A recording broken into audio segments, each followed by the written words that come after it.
तो हेलो साथियों, नमस्कार। स्वागत है आपका आपके अपने चैनल सक्सेस जंक्शन एक कदम सफलता की ओर में। मेरा नाम है अतुल शुक्ला और हम लेकर के आ गए हैं आपके लिए एमपी टेट वर्ग 3 पात्रता परीक्षा 2024 बाल विकास एवं मनोविज्ञान, जिसे हम सीडीपी भी कहते हैं, इसका पीवाईक्यू सीरीज नंबर 7, यानी कि ये आपका 7वें नंबर का वीडियो है। इससे पहले हम पीवाईक्यू सीरीज के अंतर्गत 6 वीडियो बना चुके हैं, जिसमें कि 2 वीडियो आपके ईवीएस के, एक मैथ का और 2 अन्य क्लास भी अपलोड कर चुके हैं। और ये पीवाईक्यू सीरीज का 7वें नंबर का वीडियो है, जिसमें हम बाल विकास मनोविज्ञान की दूसरे नंबर की क्लास लेकर के आ गए हैं।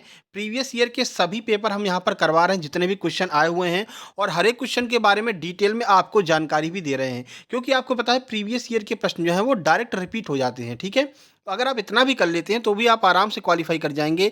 जनरल वाले के आराम से 90 नंबर आ जाएंगे और आरक्षित वाले के आराम से 75 नंबर आ जाएंगे और आप क्वालिफाई कर जाएंगे इस एग्ज़ाम को। हर एक आपके सब्जेक्ट की हम पीवाईक्यू सीरीज़ के अंतर्गत वीडियो लेकर के आ रहे हैं। इसके बाद में हिंदी और इंग्लिश की वीडियो लेकर के आएंगे। ठीक है, तो चलिए शुरुआत करते हैं। उससे पहले वीडियो को लाइक करके चैनल को सब्सक्राइब कर लीजिए, जिससे कि जितने भी वीडियो आएँ वो सही समय पर आप तक पहुँच सकें, और नोटिफिकेशन बेल को भी आप ज़रूर दबा लीजिएगा। तो चलिए शुरुआत करते हैं और देखते हैं आज का पहला प्रश्न क्या है। देखिए, आज का पहला प्रश्न है, एक अच्छा मुख्य अध्यापक मुख्य रूप से कैसा होना चाहिए? जो प्रधान अध्यापक होता है वो कैसा होना चाहिए, अगर हम उसे एक अच्छा प्रधानाध्यापक मानते हैं तो? चलिए ऑप्शन देख लेते हैं। देखिए, एक अच्छा शिक्षक होना चाहिए, एक अच्छा प्रशासक होना चाहिए, एक अच्छा खिलाड़ी होना चाहिए, या फिर बच्चों के ज़रूरत के प्रति संवेदनशील व्यक्ति होना चाहिए।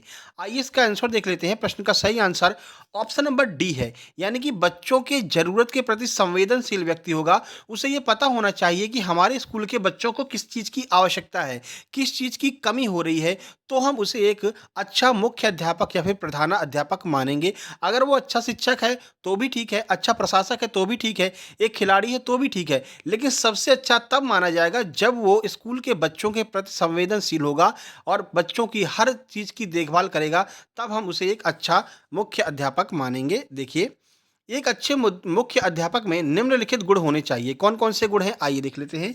एक अच्छा इंसान जो बच्चों की जरूरत के प्रति संवेदनशील हो, एक सकारात्मक स्कूल संस्कृति बनाए, सक्रिय श्रोता और एक अच्छा संचारक होना चाहिए। ठीक है, तो सिंपल शब्दों में आपको समझाते हुए आगे बढ़ेंगे, क्योंकि आपको पता है जो सीडीपी है इसके जो शब्द होते हैं बड़े कठिन होते हैं और समझने में दिक्कत होती है। ठीक है, तो हम आपको एकदम सिंपल लैंग्वेज में, अपनी जो लैंग्वेज होती है उसमें समझाते हुए आगे बढ़ेंगे, जिससे कि सारी चीज़ें आपके अच्छे से समझ में आ सके। चलिए अगला प्रश्न देखते हैं, क्वेश्चन नंबर 2। समावेशी वर्ग में किस प्रकार के छात्र शामिल हैं? जो समावेशी वर्ग होता है उसमें किस प्रकार के छात्रों को शामिल किया जाता है? सामान्य और विशिष्ट छात्र, केवल सामान्य छात्र, केवल विशिष्ट छात्र, अधिभाषी और मेधावी छात्र।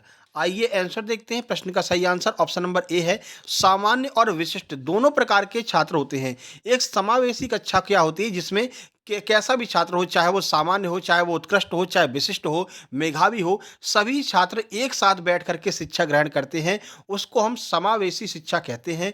और इस प्रकार के वर्ग को हम समावेशी वर्ग के अंतर्गत रखते हैं। देखिए, तो समावेशी वर्ग समावेशी शिक्षा का एक भाग है, जो बच्चों को शिक्षा प्रणाली में शामिल करने के लिए संदर्भित करता है, यानी कि हर तरह के बच्चे इस समावेशी वर्ग के अंतर्गत आते हैं, चाहे प्रतिभाशाली हों, चाहे कैसे ही बच्चे हों, सभी एक साथ यहाँ पर पढ़ाई करते हैं। देखिए अगला प्रश्न, बुनियादी शिक्षा की मुख्य विशेषता क्या है? और कमेंट बॉक्स में आपको कमेंट करके ये भी बताना है कि आपके कितने नंबर आए इस वाले जो हम टेस्ट आपका करा रहे हैं प्रीवियस ईयर का। देखिए, बुनियादी शिक्षा की मुख्य विशेषता क्या होती है? जो बेसिक शिक्षा है उसकी मुख्य विशेषता क्या है? 7 से 14 वर्ष की आयु वर्ग को शिक्षित करने के लिए, स्थानीय शिल्प को शिक्षा केंद्र के रूप में रखने के लिए, बच्चों को आत्मनिर्भर बनाने के लिए, या फिर उपरोक्त सभी। आइए आंसर देखें। प्रश्न का सही आंसर ऑप्शन नंबर डी है, यानी कि ये सभी चीज़ें एक बेसिक शिक्षा के अंतर्गत होती हैं। 7 से 14 वर्ष की जो बच्चे होते हैं उनको शिक्षित करना ये बेसिक चीज़ होती है। आपको पता है जो 1 से 5 तक के जो शिक्षार्थी होते हैं उनकी एज 7 से 14 के बीच में ही होती है। स्थानीय शिल्प को शिक्षा के केंद्र के रूप में रखना, जहाँ पर स्थानीय शिल्प होता है, स्थानीय चीज़ें होती हैं, उनको शिक्षा के केंद्र में रखते हैं, जिससे कि बच्चों को आसानी से समझ में आ सकें। बच्चों को आत्मनिर्भर बनाना, बच्चे खुद से सोच सकें, बच्चे खुद से प्रश्नों को सॉल्व कर सकें, उनको आत्मनिर्भर बनाना, ये तीनों आवश्यकता जो है वो बुनियादी शिक्षा की मुख्य विशेषता होती है। देखिए, बुनियादी शिक्षा की प्रमुख विशेषताएं निम्नलिखित है। 7 से 14 वर्ष की आयु के बच्चों को मुफ्त एवं अनिवार्य शिक्षा, ये सरकार के द्वारा ही बोला गया है। सीखने की सुविधा के लिए मातृभाषा का उपयोग, वही शिल्प का उपयोग, यानी मातृभाषा में ही जो उनकी लोकल लैंग्वेज है उसमें अगर उनको आप समझाएंगे तो उनको अच्छे से समझ में आ जाएगा बच्चों को। आर्थिक विकास को बढ़ावा देने के लिए स्थानीय शिल्प को शिक्षा के केंद्र में रखना, जो वहाँ की लोकल चीज़ें हैं उसको केंद्र में रख करके बच्चों को शिक्षा देना। आगे बढ़िए। एक आदर्श शिक्षक वह है जो किसमें सक्षम है, यानी एक आदर्श शिक्षक हम किसको मानेंगे। आइए ऑप्शन देखें। छात्रों के साथ संबंधों का निर्माण, कक्षा के माहौल को शांत करने में, प्रश्न पूछने के लिए छात्रों को रोकने में, दंड से छात्रों को अनुशासन का पालन करवाने में। तो इनमें से कौन से गुण हैं जो एक आदर्श शिक्षक के अंतर्गत होने चाहिए। सबसे पहले नेगेटिव वाले ऑप्शन को कट करेंगे। प्रश्न पूछने के लिए छात्र को रोके, आप किसी भी छात्र को प्रश्न पूछने के लिए नहीं रोक सकते हैं, नेगेटिव है, कट जाएगा, ठीक है। उसके बाद दंड से छात्रों को अनुशासन का पालन करवाना, दंड आपको कभी भी नहीं देना। 1 से 5 तक के बच्चों को कभी भी आपको दंड नहीं देना है, अब तो पुलिस कार्रवाई भी हो जाती है, ठीक है। बच्चों को दंड नहीं दे सकते। हमारे ज़माने में तो टीचर लोग बहुत मारा करते थे, ठीक है। कक्षा को माहौल को शांत करने में, ठीक है, कक्षा के माहौल को शांत कर सकते हैं, लेकिन सबसे अच्छा होगा छात्रों के साथ संबंधों का निर्माण।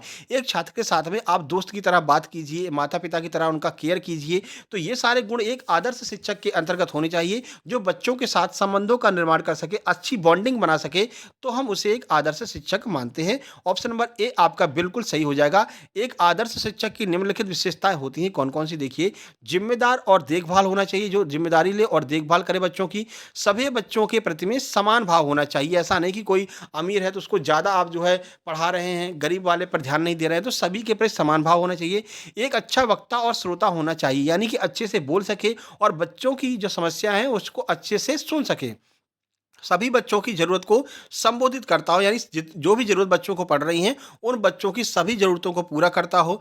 विभिन्न गतिविधियों के माध्यम से मनोरंजक सीखने में, आजकल देखते हैं आपने कई सारी रील्स भी देखी होंगी, जो टीचर लोग हैं वो डांस करके बच्चों को सिखा रहे हैं, हाथी बन करके सिखा रहे हैं, घोड़ा बन करके सिखा रहे हैं। तो मतलब कि वो मनोरंजन के तहत बच्चों को सिखाने में मदद करते हैं, जिससे कि बच्चे आसानी से चीज़ों को सीख जाते हैं। चलिए अगला प्रश्न देखिए। सारी चीज़ें अगर आपको सिंपल वे में समझ में आ रही हैं तो भाई वीडियो को लाइक जरूर करना और शेयर भी करना। निम्नलिखित में से कौन सा एक विकासात्मक विकार नहीं है। ऑप्शन देखते हैं। डिसलेक्सिया, स्वलीनता विकार, एडीएचडी या फिर मस्तिष्क के पक्षाघात। आंसर की बात करें, सही आंसर ऑप्शन नंबर ए है, यानी कि ये जो डिसलेक्सिया है ये आपका विकासात्मक विकार नहीं है, यानी इसमें विकास से संबंधित नहीं है। तो कैसा विकार है आइए देख लेते हैं। डिसलेक्सिया जो है वो विकास संबंधी विकार नहीं है, बल्कि यह तंत्र संबंधी विकार है जो संज्ञानात्मक क्षति का कारण बनता है। इसमें क्या होता है कि बच्चों को पढ़ने में जो है असुविधा होती है, बच्चे पढ़ नहीं पाते हैं। और विकास से क्या मतलब होता है, विकास का मतलब है जैसे मान लीजिए दिमाग कमजोर हो गया तो दिमाग का विकास नहीं हो रहा, तो आपका विकास के अंतर्गत आ जाएगा। हाथ का विकास नहीं हो रहा, पैर का विकास नहीं हो रहा, तो ये विकासात्मक में आ जाते हैं। लेकिन डिसलेक्सिया जो है ये पढ़ने में विकार उत्पन्न करता है, इसलिए यह एक तरह का तंत्री विकार हो जाता है, ठीक है। इस विकार से वर्णमाला के अक्षरों को पढ़ने में परेशानी होती है, तो पढ़ने से संबंधित जो विकार है वो डिसलेक्सिया है, जो कि आपका तंत्री विकार के अंतर्गत आता है। आगे बढ़ते हैं। देखिए प्रश्न नंबर 6। प्राथमिक चरण की एक बाल केंद्रित पाठ्यक्रम को किस पर ध्यान केंद्रित नहीं करना चाहिए। ध्यान रखिएगा, यहाँ पर आपसे नेगेटिव पूछा है, नहीं करना चाहिए। अगर कोई एक आपका विद्यालय है 1 से 5 तक का, तो उसको किन बातों पर ध्यान केंद्रित नहीं करना चाहिए। ऑप्शन देखते हैं। सामुदायिक जीवन के साथ सामंजस्य समायोजन, बच्चों के व्यक्तित्व का सामंजस्यपूर्ण विकास, बच्चों की प्राकृतिक रुचियां और योग्यताओं की क्षमता को ध्यान रखना, मौद्रिक लाभ के लिए बच्चों की क्षमता का उपयोग करना। तो ऑप्शन नंबर डी आपका सही हो जाएगा। मौद्रिक लाभ का अर्थ है कि पैसे के लिए आप पढ़ाने जा रहे हैं, तो पैसे पर ज़्यादा ध्यान केंद्रित करना, बच्चों के ऊपर नहीं ध्यान केंद्रित करना, और यही आपका गलत हो जाएगा। और गलत ही आपसे पूछा। देखिए क्वेश्चन में बोला गया कि कौन सा जरूरी नहीं है, तो नहीं का मतलब है कि नेगेटिव आपसे पूछा गया है, तो नेगेटिव आपका ऑप्शन नंबर डी जो है वही आपका आंसर हो जाएगा।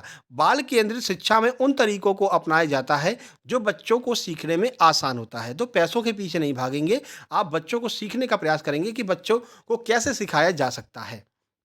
अगला प्रश्न देखिए, क्वेश्चन नंबर 7 देखिए। सतत और व्यापक मूल्यांकन यानी सीसीई के तहत कौन सा एक सामाजिक व्यक्तिगत गुणवत्ता का आकलन नहीं है। फिर से आपसे नेगेटिव ही पूछा है कि कौन सा सामाजिक गुणवत्ता का आकलन नहीं है। स्वच्छता, चित्रकारी, सहयोग या फिर अनुशासन। आइए आंसर देखें। सही आंसर ऑप्शन नंबर बी है, यानी कि चित्रकारी जो है वो सामाजिक व्यक्तिगत गुणवत्ता का जो है आकलन नहीं है। अब सामाजिक व्यक्तिगत गुणवत्ता कौन-कौन सी होती है वो भी आपको बता देते हैं। सबसे पहले स्वच्छता, स्वच्छता का ध्यान रखना चाहिए, दूसरों का सहयोग करना चाहिए, अनुशासन में रहना चाहिए। ये सभी जो है वो सामाजिक व्यक्तिगत गुणवत्ता के अंतर्गत आ जाते हैं। चित्रकारी का समाज से कोई लेना-देना नहीं है। और कौन-कौन सी हैं वो भी देख लेते हैं। व्यक्तिगत एवं सामाजिक गुण निम्नलिखित हैं। कौन-कौन से? नियमित और समय की पाबंदी होनी चाहिए। ये भी आपके अगले ऑप्शन में पूछा जा सकता है, आगे प्रश्न बनेगा तो पूछा जा सकता है इनमें से कौन-सा सामाजिक गुण है। स्वच्छता एवं शारीरिक स्वास्थ्य पर ध्यान देना चाहिए, अनुशासन, सहयोग और ज़िम्मेदारी होनी चाहिए, समाज सेवा की भावना, उद्यमिता इत्यादि जो है वो आपके सामाजिक गुण के अंतर्गत आएँगे। तो यही आपका जो है ऑप्शन नंबर बी जो है वो आपका आंसर हो जाएगा। चित्रकारी का समाज से कोई लेना-देना नहीं है। यही आपका आंसर हो जाएगा। चलिए आगे बढ़ते हैं। ये सारे प्रश्न आपके प्रीवियस ईयर आए हुए हैं। पीवाईक्यू सीरीज़ का मतलब ही यही है कि जो प्रीवियस ईयर में प्रश्न पूछे गए हैं, उन सभी प्रश्नों को हम कवर करेंगे, क्योंकि वहाँ से डायरेक्ट प्रश्न बनने की संभावना रहती है सेम टू सेम। प्रभावी संचार को बढ़ावा देने के लिए सबसे महत्वपूर्ण कौशल कौन-सा है? अगर आप प्रभावी संचार, यानी कि आप जो संचार का मतलब क्या होता है कि एक चीज़ को दूसरे व्यक्ति तक पहुँचाना, अपने विचारों को दूसरे व्यक्ति तक पहुँचाना। तो अपने विचारों को दूसरे व्यक्ति तक पहुँचाने के लिए सबसे महत्वपूर्ण कौशल कौन-सा होता है? जोखिम लेना, त्वरित प्रतिक्रिया, सक्रिय रूप से सुनना या फिर अशाब्दिक संकेत? आइए आंसर देखते हैं। सही आंसर ऑप्शन नंबर सी हो जाएगा, सक्रिय रूप से सुनना। आप अपनी बातों को दूसरों तक तभी पहुंचा पाएंगे जब आप उनकी बातों को अच्छे से सुनेंगे। एक अच्छा वक्ता होने के लिए एक अच्छा श्रोता होना चाहिए, ये बोला भी गया है। क्यों? क्योंकि अगर किसी चीज़ को आप अच्छे से नहीं सुनेंगे, किसी के विचारों को अच्छे से नहीं सुनेंगे, तो आप उसे समझ नहीं सकते हैं, फिर उसके प्रॉब्लम का सॉल्यूशन भी आप नहीं कर पाएंगे। तो सक्रिय रूप से सुनना चाहिए, तभी आप जो है उसका सॉल्यूशन कर पाएंगे। तो सबसे महत्वपूर्ण कौन सा है? तो सुनना जो है वो सबसे ज़्यादा महत्वपूर्ण होगा। देखिए, संचार किसे कहते हैं?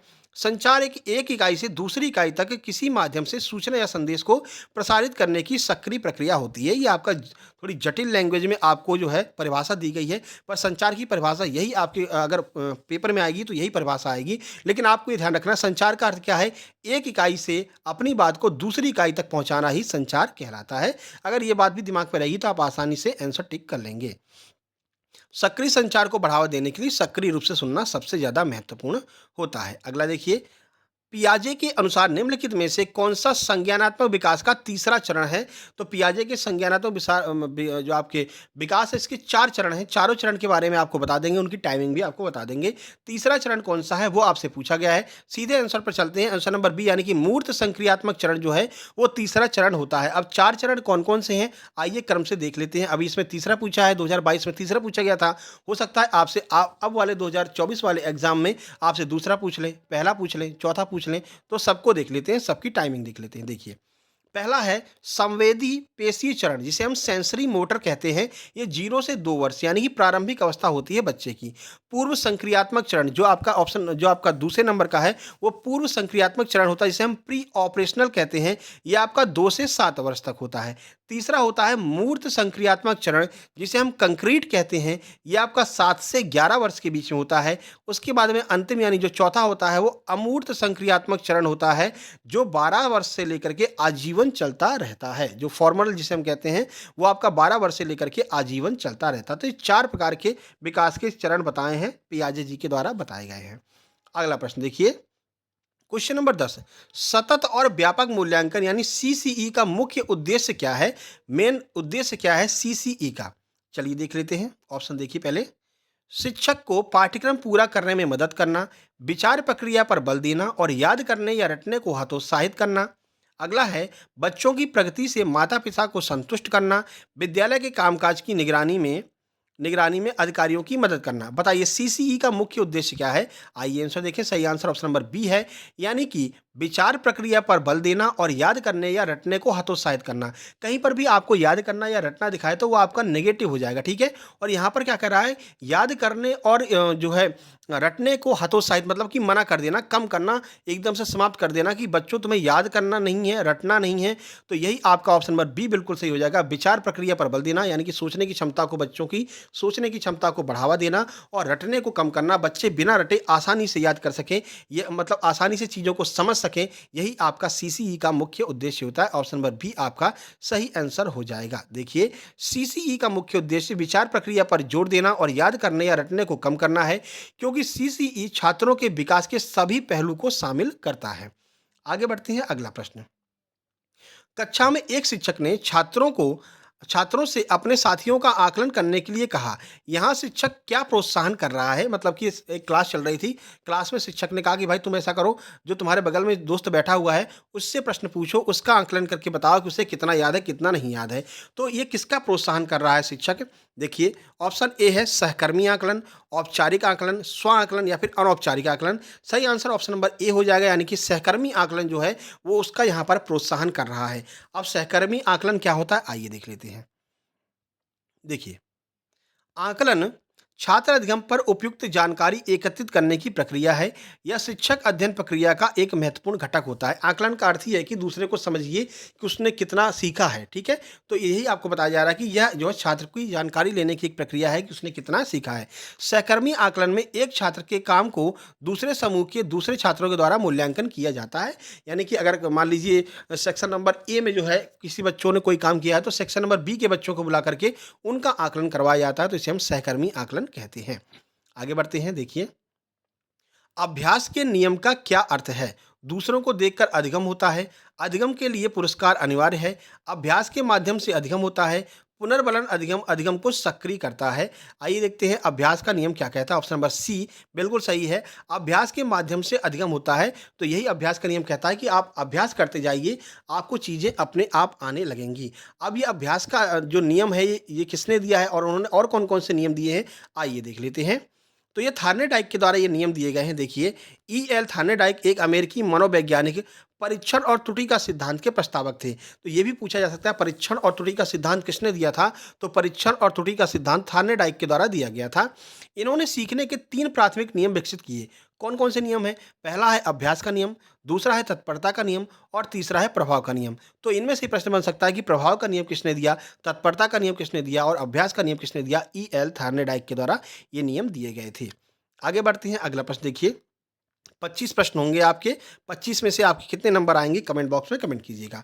रचनात्मकता किसे कहते हैं, यानी क्रिएटिविटी किसे कहते हैं? भिन्न सोच को, पूछताछ को, समान सोच को या फिर याद करने की प्रक्रिया को? जहां भी याद आ जाए सबसे पहले आपको उसको काट देना है, ठीक है?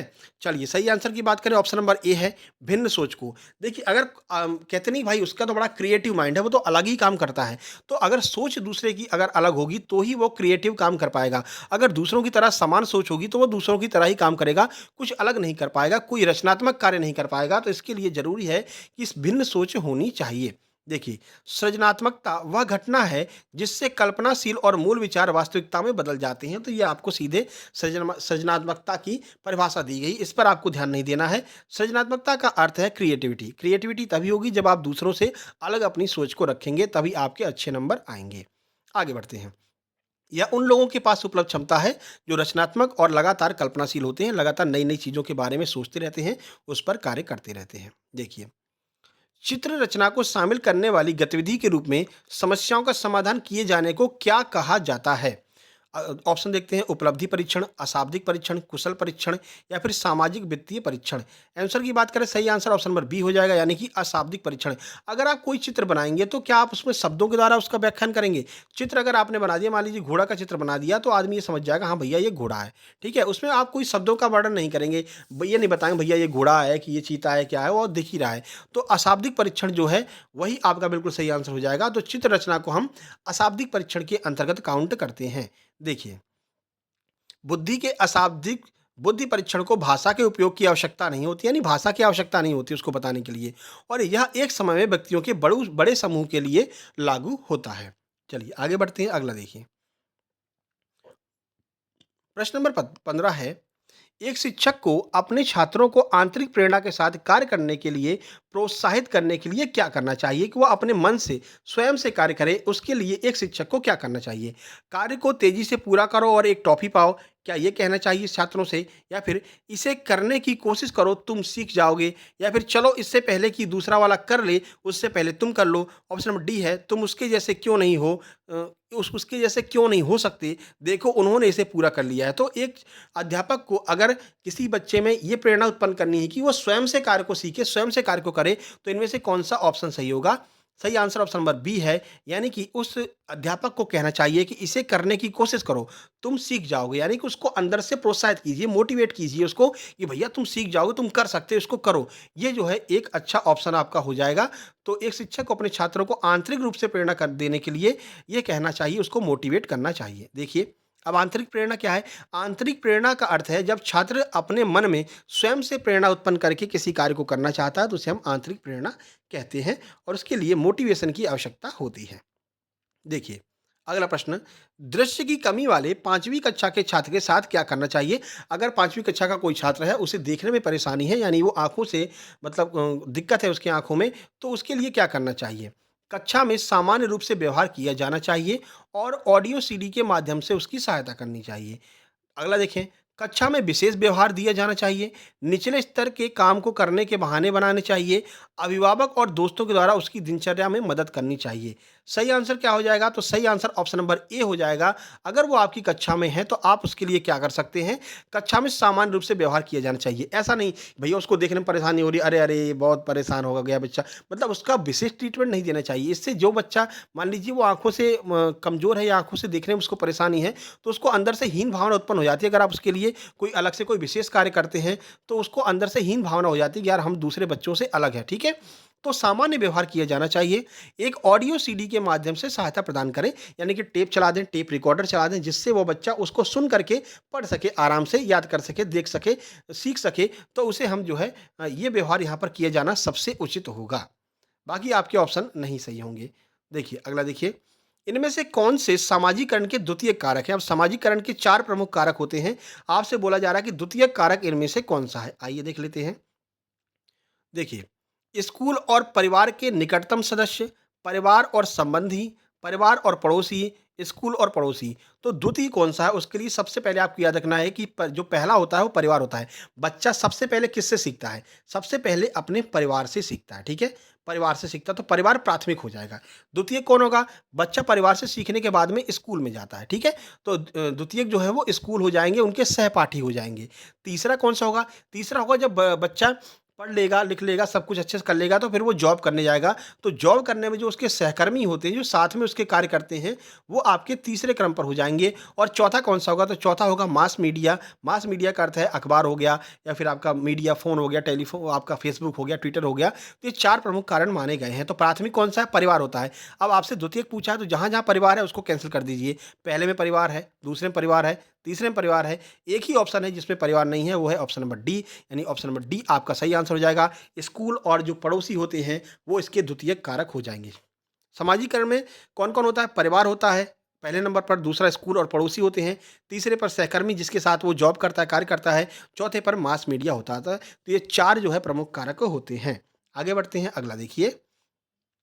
कक्षा में श्रवण अक्षमता वाले बच्चों को किसके द्वारा सिखाया जाना चाहिए? जिनको सुनने में दिक्कत होती है, उनको कैसे सिखा सकते हैं? देखिए, समस्याओं के समाधान के लिए अतिरिक्त समय देकर के, अगर आप उन्हें अतिरिक्त समय देंगे तो फिर उनको वही अंदर से हीन भावना होगी, अरे हमको क्या है कि सुनने में दिक्कत होती है तो सर हमको एक्स्ट्रा टाइम दे रहे हैं, ठीक है? याद करने की दोहराव प्रक्रिया पर जोर देकर जहाँ भी याद करना है तुरंत कट कर दीजिए।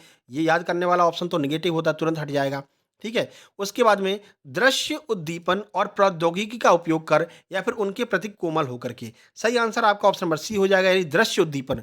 यानी कि उनके लिए टीवी की व्यवस्था कीजिए, उनके लिए डिजिटल बोर्ड की व्यवस्था कीजिए, ठीक है? तो दृश्य चीज़ें दिखा करके उनको आप पढ़ा सकते हैं, ठीक है? उनको सिखा सकते हैं।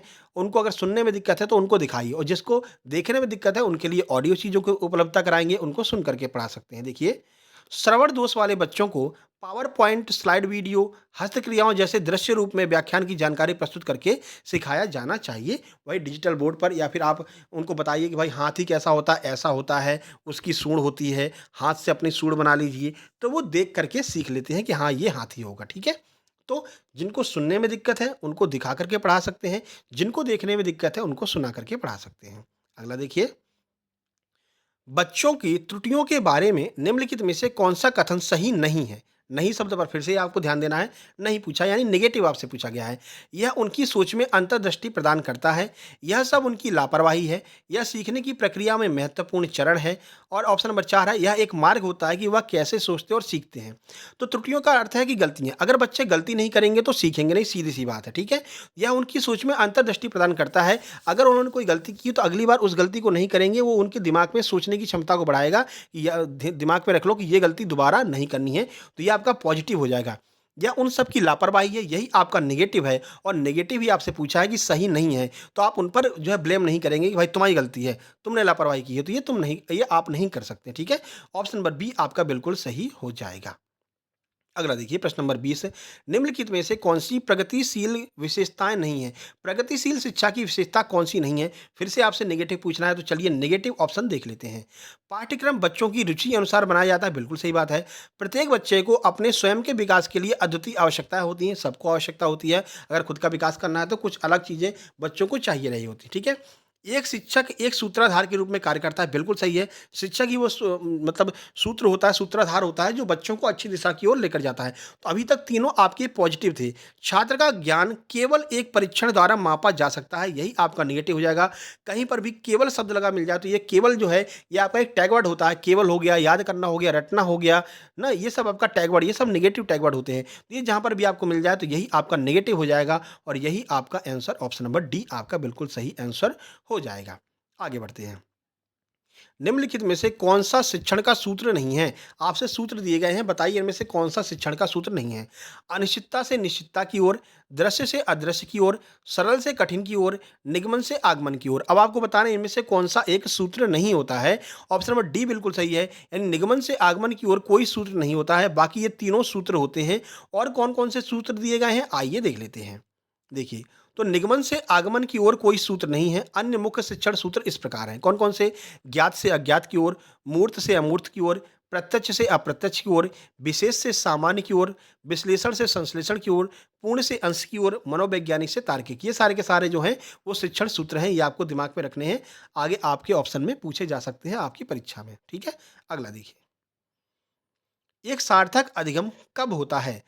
अब इसके ऑप्शन देख लेते हैं। सार्थक अधिगम, सही अधिगम आपने किसी को पढ़ाया, तो वो सही शब्दों में सार्थक कब होगा, अच्छा कब होगा, आइए देखते हैं। ऑप्शन ए, शिक्षक विभिन्न शिक्षण अधिगम सामग्री का उपयोग करते हैं, यानी कि मान लीजिए कोई ड्राइंग बॉक्स लेकर के गए हैं, चार्ट लेकर के गए हैं, तो ये सब शिक्षण विधियों का उपयोग करते हैं, तब होगा। शिक्षार्थी अनुशासन का पालन करते हैं, तब होगा। शिक्षार्थी सक्रिय रूप से शामिल होते हैं, तब होगा। या फिर शिक्षक शिक्षार्थी की आवश्यकता का ध्यान रखते हैं, तब होगा। आंसर की बात करें, सही आंसर ऑप्शन नंबर सी हो जाएगा, यानी शिक्षार्थी सक्रिय रूप से शामिल होते हैं। आप कितना भी अपना जो है बोर्ड ले आइए, कितना भी आप डिजिटल बोर्ड ले आइए, लेकिन अगर शिक्षार्थी सक्रिय रूप से उसमें शामिल नहीं है, तो आपने जितना भी अधिगम दिया है, जितना भी आपने पढ़ाया है, उसका कोई अर्थ नहीं निकलेगा, क्योंकि शिक्षार्थी सीख ही नहीं पाएगा अगर वो सक्रिय रूप से शामिल नहीं है। यानी कि पता चला बैठे तो कक्षा में हैं, ठीक है, और सोच रहे हैं क्रिकेट के बारे में, तो सक्रिय रूप से शामिल नहीं होगा, तो कोई भी आपके अधिगम का सार्थक अर्थ नहीं निकलेगा। तो ऑप्शन नंबर सी आपका सही आंसर होगा। देखिए, अब अधिगम की परिभाषा देख लीजिए, हो सकता है आपसे एग्जाम में पूछ लें। अधिगम एक व्यापक प्रक्रिया है जो अभ्यास और अनुभव के परिणाम स्वरूप व्यवहार, ज्ञान और कौशल में बदलाव को संदर्भित करती है। तो क्रिटिकल जो परिभाषा होती है वो भी हमने आपको बता दी, ऐसा भी आपके एग्जाम में पूछा जा सकता है। क्वेश्चन नंबर 23 देखिए। पियाजे के अनुसार विकास के पहले चरण जन्म से 2 वर्ष के दौरान एक बच्चा सबसे अधिक किसके द्वारा सीखता है? जब बच्चे का जन्म होता है तो सबसे अधिक किसके द्वारा बच्चा सीखता है 2 वर्ष तक? इंद्रियों का उपयोग करके, तांत्रिक नहीं, तंत्रीय शब्दों को समझने के द्वारा, एक अमूर्त शैली में सोचकर, या फिर इनमें से कोई नहीं। सही आंसर ऑप्शन नंबर ए हो जाएगा। अभी हमने आपको बताया था कि इंद्रियों के माध्यम से वो मतलब कि सीखता है। इंद्रियों के माध्यम से मतलब कि वो आँखों से देखता है, जीभ से, नाक से सूँघता है, जीभ से जो है स्पर्श करता है, मतलब जीभ से स्वाद लेता है, ठीक है? अगर माँ की गोद में रहेगा और कोई अगर ले लेता है, तो जो 2 वर्ष का बच्चा होता है वो रोने लगता है। क्यों? क्योंकि अभी तक वो अपने माँ के पास में रहा है, तो उसको ये पता है कि अगर माँ के पास में रहूँगा तो मैं सुरक्षित हूँ। तो ये वहाँ पर उसकी इंद्रियों का काम चल रहा है, इंद्रियाँ उसको बता रही है कि माँ ही आपके लिए सुरक्षित है, ठीक है? तो यहाँ पर वो इंद्रियों के माध्यम से सीखता है। ऑप्शन नंबर ए बिल्कुल सही होगा। देखिए, जन्म से 2 वर्ष तक की अवस्था संवेदी पेशी अवस्था होती है। इसमें शिशु इंद्रियों और चालक क्षमताओं का उपयोग करते हैं। आगे बढ़ते हैं, अगला प्रश्न। प्रश्न नंबर 24 है, प्रतिभाशाली शिक्षार्थियों के लिए क्या करना चाहिए? आइए ऑप्शन देख लेते हैं। देखिए ऑप्शन। देखिए, प्रतिभाशाली का अर्थ होता है वो ऐसा बच्चा जो मतलब कि एकदम अलग ही है। अलग का मतलब है कि वो बहुत जल्दी सीख जाता है, बहुत जल्दी किसी चीज़ को याद कर लेता है। तो क्या करना चाहिए? शिक्षक को शिक्षार्थी के लिए पाठ याद करने को देना चाहिए। ये तू ज़्यादा ही बोल रहा है, तुझको पाठ देते हैं, चल तू कल जो है पूरा प्रश्नावली नंबर 3 से लेकर 4, 5, 6 याद करके आएगा। तो ये एक तरह का दंड हो जाएगा और याद करना वैसे भी नेगेटिव टैग वर्ड है, तो ये आपका गलत हो जाएगा। प्रगति के निरीक्षण करने की आवश्यकता नहीं है। प्रगति का निरीक्षण तो करना पड़ेगा ना भाई। अगर वो आज 2 पाठ याद करके आया, कल उसने तीसरा भी याद कर लिया, परसों चौथा भी याद कर लिया और दूसरे बच्चे जो हैं पहले पे ही डले हुए हैं, तो प्रगति के निरीक्षण करने की आवश्यकता होगी आपको, ठीक है? अगला देखिए, शिक्षार्थी में जैसे-जैसे बदलाव आते हैं, शिक्षक को भी वैसे ही अनुकूलन करना चाहिए। ये बिल्कुल सही हो जाएगा। अगर शिक्षार्थी में बदलाव आ रहे हैं, मतलब शिक्षार्थी जल्दी-जल्दी चीज़ों को याद कर रहा है, जल्दी-जल्दी चीज़ों को समझ रहा है, जल्दी-जल्दी चीज़ों को सीख रहा है, तो शिक्षक को भी और उस पर ध्यान दे करके और उसको चीज़ों को सीखने में उसकी मदद करनी चाहिए, तो उससे क्या होगा, वो और प्रखर हो जाएगा, ठीक है? तो ऑप्शन नंबर सी आपका बिल्कुल सही आंसर हो जाएगा। देखिए, प्रतिभाशाली छात्र विभिन्न प्रकार के क्षेत्र में बेहतर प्रदर्शन के लिए एक असाधारण सामान्य क्षमता है। यही कारण है कि प्रतिभाशाली छात्रों को एक क्षेत्र में नहीं बल्कि कई क्षेत्रों में उत्कृष्टता प्राप्त होती है। जैसे आपके एपीजे अब्दुल कलाम हो गए, अटल बिहारी वाजपेयी जी हो गए, तो ये सब जो है वो प्रतिभाशाली छात्रों में काउंट किए जाएंगे। अगला देखिए, प्रश्न नंबर 25 देखिए, राज्य स्तर की एकल गायन प्रतियोगिता के लिए विद्यार्थियों को तैयार करते समय एक विद्यालय लड़कियों को वरीयता देता है, यह किस चीज को दर्शाता है? यानी कि कहीं पर गायन कंपटीशन हो रहा है, गाना गाने का कंपटीशन हो रहा है, लेकिन वहां पर एक जो विद्यालय है वो केवल लड़कियों का चयन कर रहा है गाना गाने के लिए, तो ये किसको दर्शा रहा है? वैश्विक प्रवृत्तियों को, प्रयोजनात्मक उपागम को, लैंगिक पक्षपात को या फिर प्रगतिशील चिंतन को? सही आंसर आपका ऑप्शन नंबर सी हो जाएगा, यानी कि लैंगिक पक्षपात को। उनका ये कहना, देखो भैया ऐसा है कि जो लड़कियां हैं वही गाना गाने में अव्वल रहेंगी, वही अच्छे से गाना गा पाएंगी, तुम लड़के लोग नहीं गा पाओगे, ठीक है? तो ये लैंगिक पक्षपात को दर्शाता है। इसके अलावा आप ध्यान रखिए, जैसे कि कहा जाता है भाई जो लड़के हैं वो मैथ में तेज होते हैं, लड़कियां बायोलॉजी में तेज होती हैं, तो लड़कियों को जो है कक्षा 10 के बाद में बायोलॉजी लेनी चाहिए, लड़कों को मैथ लेना चाहिए। तो ये क्या कर रहा है, ये लैंगिक पक्षपात को दर्शा रहा है। तो ऑप्शन नंबर सी आपका बिल्कुल सही आंसर हो जाएगा। देखिए, लैंगिक पक्षपात पुरुषों और महिलाओं के व्यक्तिगत गुण और लक्षणों के बारे में एक मतलब कि अनुच्छेद विचार है, एक गलत विचार है कि ऐसा नहीं होता है। ज़रूरी नहीं है कि कोई अगर लड़का है तो वो मैथ में अच्छा ही हो सकता है वो बायोलॉजी में अच्छा हो, मैथ में कमज़ोर हो, और ये भी ज़रूरी नहीं है कोई लड़की है वो मैथ में कमज़ोर हो और बायोलॉजी में अच्छी हो सकता है उसका मैथ बहुत अच्छा हो। तो ये जो है एक लैंगिक पक्षपात को दर्शाता है, ऐसा हमें नहीं करना चाहिए, ठीक है? यह लिंग के आधार पर लोगों में पुरुषों और महिलाओं में विभेद करने की प्रवृत्ति होती है, जिसे हम लैंगिक पक्षपात कहते हैं। तो ये आपके 25 प्रश्न थे। बताइए 25 में से आपके कितने नंबर आए? कमेंट बॉक्स में कमेंट करके बताइए और इस वीडियो को भाई लाइक कर दीजिए, अब इतनी मेहनत आपके लिए किया है, शेयर कर दीजिए अपने दोस्तों के पास में, और चैनल पर पहली बार आए हैं तो सब्सक्राइब करके नोटिफिकेशन बेल जरूर दबा लेना, जिससे कि आगे आने वाली सारी वीडियो आप तक पहुंच सकें। और आपको पता है इससे पहले हमने ईवीएस की वीडियो अपलोड कर दी है, ठीक है? पीवाईक्यू सीरीज क्वेश्चन जो आपकी वीडियो नंबर 6 है वो आपकी ईवीएस की है, और इससे पहले भी ईवीएस की एक वीडियो अपलोड कर चुके हैं, एक वीडियो मैथ की अपलोड कर चुके हैं, ठीक है? तो अब लगातार आपके पास में आपके एग्जाम तक लगातार वीडियो आने वाली हैं, तो इसलिए आप चैनल को सब्सक्राइब जरूर कर लेना। और जो पीवाईक्यू सीरीज है अगर आप इसी को कर लेते हैं तो भी आप आराम से क्वालिफाई कर जाएंगे, 90 नंबर आपके बड़े आसानी से आ जाएंगे, ठीक है? तो ये डेली आपके पास ये वीडियो आती रहेगी, अपने दोस्तों तक शेयर कर दीजिए। नीचे टेलीग्राम चैनल की लिंक दी गई है, सक्सेस जंक्शन लाइव के नाम से टेलीग्राम चैनल है, आप लोग सर्च करके भी ज्वाइन कर सकते हैं। वहाँ पर हम आपके लिए फ्री में स्टडी मटेरियल प्रोवाइड कराते हैं। चलिए फिर मिलते हैं नेक्स्ट वीडियो में, तब तक के लिए नमस्कार, धन्यवाद।